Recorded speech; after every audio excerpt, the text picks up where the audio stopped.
بسم الله الرحمن الرحيم نحمده ونصلي على رسوله الكريم أما بعد.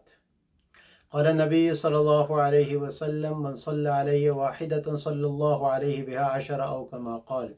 رسول الله صلی الله علیه وسلم فرمایلی چې پر ما باندې یو پلا درود وای: من صلى علی واحدة، چې څوک را ولاړ سي یو درود ما ته راواستی، پر ما راواستی، صلی الله علیه بها 10، الله سبحانه وتعالی به پر دغه سړي باندې 10 رحمتونه نازل کړي. نو په دغه سلسله کې امام ابن القیم رحمت الله علیه وای ډېر مهمه خبره ده: من مغرب یوم الخمیس الى مغرب الجمعه كل ثانیه فيها خزائن من الحسنات.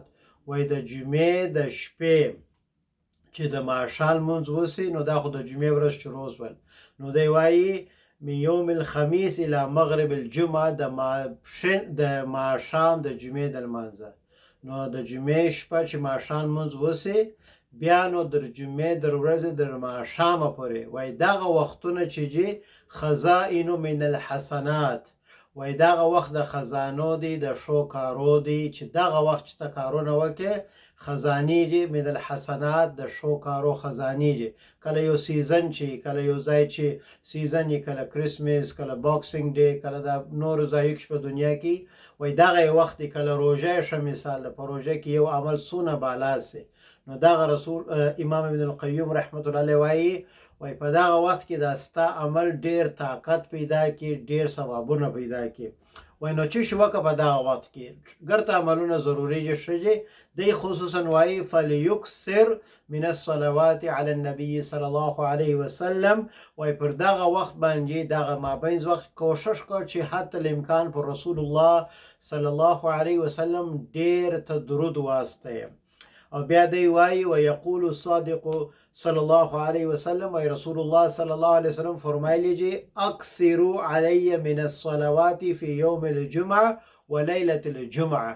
رسول صلی الله علیه وسلم فرمایلی چې دا روایت په جامع صغیر کې راغلی دی چې پر د جمعې په شپه او د جمعې په ورځ، نو خو د جمعې شپه د جمعې شپه شروع سي نه، جمعه په اسلام کې شپه اول راځي، نو د جمعې په شپه او د جمعې په ورځ چې شکوه ډیر پر ما باندې درود راستوه، الله دې موږ ته توفیق راکړي. فمن فعل ذلك كنت له شهيدا وشافيا يوم القيامه، وای هر څوک چې دغه وکي، فمن فعل ذلك كنت له شهيدا، د قیامت په ورځ به زه ګواهي ورکم د دغه سړي دپاره، وشافعا یوم القیامه، او زه به د ده دپاره شافع سم، شفاعت به وکم. څونه لو خبره ده چې د یو چا شفاعت وسي د قیامت ورځ ده، چې نبیان بلا وایي نفسي نفسي نفسي، انبیا علیهم التسلیمات بلا نارې وایي نفسي نفسي. نو دا ډیره خطرناکه او ډیره د بیره ورځ ده، خافضه الرافعه. په سوره الواقعه کې الله سبحانه وتعالی وایي دا هغه ورځ ده چې ډیر خلک به لوړ سي، کامیاب سي، او خافضه او ډیر خلک به ناکام سي، دوزخ ته به روان وي. نو دا ورځ د فیصلې ده. نو رسول صلی الله علیه وسلم وایي و د قیامت پر ورځ ستا مور، ستا پلار، ستا ورور، ستا زوی، ستا اولاد په کار نه راځي، وشافعا یوم القیامه، زه به ستا شفاعت وکمه که ته دغه کار وکې چې د جمعې په شپه سنیولې د ماښام د لمانځه سه، بیا در جمعې در ورځې در ماښام د لمانځه پورې د اگر د جمعې په ورځ کې راځي، نو ته ډیر پر ما باندې درود ووایم.